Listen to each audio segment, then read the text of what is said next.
Today is January 28th, 2014, and it snowed. And it snowed. Of all days for it to snow, this is the day Colin has to go. He gets to go to Germany. We're on the freeway, and thank God that we have four-wheel drive, because most cars were stuck, slipping. Anyway, want to say we are on the way to the airport. It is now probably almost 6 o'clock. The freeway on our side is rather open. The other side, obviously, it is a huge mess.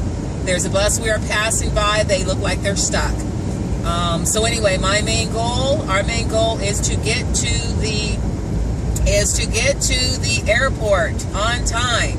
Colin's plane leaves at 9:14 this evening, on the way to London Heathrow, and then from London Heathrow to Berlin, Germany. So, ta-ta for now.